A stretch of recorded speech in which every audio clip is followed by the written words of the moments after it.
If you are trying to summon a long-lost one, it might take longer to get any response. Heed me carefully now. Whatever happens, you must not directly look at the window of the machine after you've summoned something. This could be fatal. Not everyone can withstand what is seen in that window, for at times you would be looking right into hell itself. I've lost 2 of my assistants because of this. I still can hear the screams of the most useful one in my head, and see his bloodshot eyes when I close my own. I think he will keep on haunting me until I join him.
Can you read this, Henry?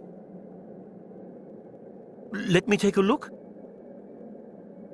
Yes, this is in German. It says, "Go, don't ever come back, go to the gate."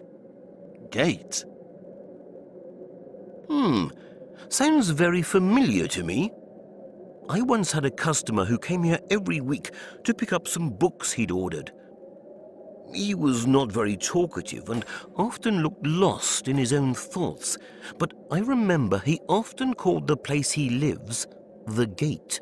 Later I learned that he lived in that cursed mansion that stands alone, far off in the wilderness.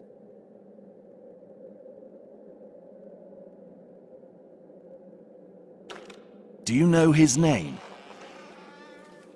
I don't really remember. He stopped coming here a long time ago. He was an old man. He could have passed away. What can you tell me about him? As I said, he often looked very deep in thought. When I went down to the cellar to get his order, I could often hear him talking to himself. He was old, but I always thought he was younger than he looked. I never saw him around except the times he came for his orders. Jacob could probably tell you more about him. His father worked there as a servant. Jacob lives in the old White House right in front of the Howling Wolf statue. You can't miss it. What kind of books did he usually order? Most of them were about magic, astrology, occultism, and demonology. And I remember those books were very hard to get. Sometimes it took weeks to find a particular one. Some of them were written in languages I'd never even seen before. Why did you call that mansion cursed? Just out of habit, really. Around here, everybody calls it that because of their primitive superstitions. I don't actually believe them myself. Thanks for the info, Henry.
My name is Howard. I'm here because Henry Lawrence told me you could help me with a special matter. What matter is that? Do you recognize the name The Gate? I had a feeling you were going to ask that. Your voice, your eyes, those burning, bright eyes. You look exactly like him. Who? Him! He told me about you once. How you would come back one day. This is your destiny. You cannot go against it. I think you're confusing me with someone else. I don't understand what you're talking about. Who is he? Mr. Nathaniel. He was the one who called you beyond time. He learned that if he appealed to Yog-Sothoth, someone from his own bloodline would one day come back. I was only a child, but I remember everything. I remember what they did under that damn place. I can see him in your eyes. And there was that other child. He was not human. He looked exactly like one, and they treated him like one.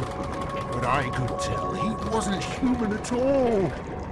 No human child can speak with the knowledge of the darkest abysses like him. None can speak about the heathen arcane knowledge of the darkest ages, which availed from the eyes of simple men like us. If only you heard him, then you would understand me. But yet, all that is also in you. You will soon remember. Everything will come back to you. Every memory. Silently, I listened to his muffled voice as he screamed, growled, jumped and crashed around at night under the ground. He is completely mad, but I must get some answers. Can you tell me about the gate? It is the building nestled over the Black Abyss. You should have remembered it by now. But it seems it is still not clear for you. You will remember soon.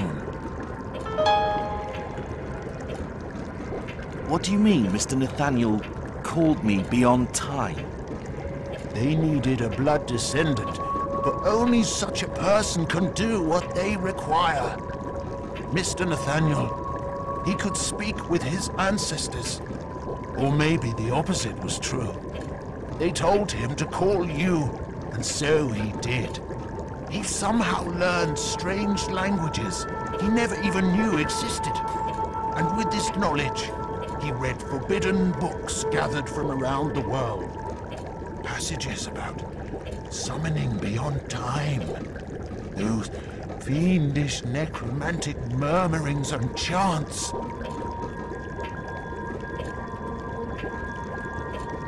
How did this Mr. Nathaniel learn such an appeal? He learned it from Jedediah, a shadow from his own lineage, from your lineage. What do you mean by Black Abyss? That place is built upon a web of underground passages that lead to Gehenna. That's why they call it the Gate. It is the gate to the unlit hell beneath the surface that hides unimaginable secrets from our eyes. What child? The child Mr. Nathaniel was told to take in. He took him into his home, despite strong opposition from Mrs. Ingrid, his wife. During the early days, the child often suffered serious seizures, and they had to lock him up after he murdered a maid. It was horrible. That was the time Mr. Nathaniel fired all the maids and servants except my father, since he'd been with him for a long time and knew many secrets. Then, they gave the boy something to make him calm. It seemed like he forgot what he knew. And after that, he grew up in that house like a normal child. until one day when he left the house to go elsewhere. I don't know where he went, but I was told he would come back when the right time came. I know he is also here. I can feel him. How can you know this much about me? Mr. Nathaniel told me some things, but I learned most of what I know from eavesdropping and secretly reading the same things he read. Only the ones in English, of course. He had some friends who shared the same interests as him. When they gathered and the incense was heavy in the air, it was easy to listen in on their excited conversations. They often talked about you and some others who are like you. And there were other things that I wouldn't have understood unless I'd read some of the books. His wife, that poor woman, hated his friends and the topics they spoke about in those heathen meetings. Once, she tried to escape, but he brought her back and locked her up in her room. She died there. But he was not like that originally. The only mistake he made was moving into that house of his ancestors after he married. But maybe it was a fate he could not fight against. Who is this Jedediah? I don't know. I only know his name, and that he was from Nathaniel's bloodline. I once read in one of the books that even if you kill the physical body of some people, it doesn't mean they're really dead and will disappear from this world. They can find a way to come back, and then silently wait for their time to come. Who told him to take the child in? I don't know. It was so sudden. One particularly stormy night, a stranger came with that child. He was a tall and dangerous-looking man. All the servants were frightened of him at first sight. Yet he himself seemed afraid of the child. I listened to their conversation and learned that he could hardly speak our language. So he spoke with Mr. Nathaniel in a language that only he seemed to know. Only 2 days later did we really discover why he came. He'd brought the child from a distant place for Mr. Nathaniel to raise, and he accepted the boy in without hesitation. But he never explained why he agreed to do it. Why did Mrs. Ingrid want to escape? I'm not sure, but I think she saw something terrible. She knew a lot about the things her husband was interested in doing. But after the child incident, she started to hate him, though she stayed by his side. After a while, the situation began to change and got more serious. And that's when the secret meetings began. She hated it all, both the meetings and those who attended them. And one day, it seemed she couldn't take it anymore and ran away. But Mr. Nathaniel's friends forced him to take her back and lock her up. They saw Mrs. Ingrid as a threat who might reveal secrets about them. He had to do as they instructed, but he wasn't happy about it. He seems completely mad. But somehow, I get the feeling his words weren't just crazed ramblings or the wild imagination of a madman.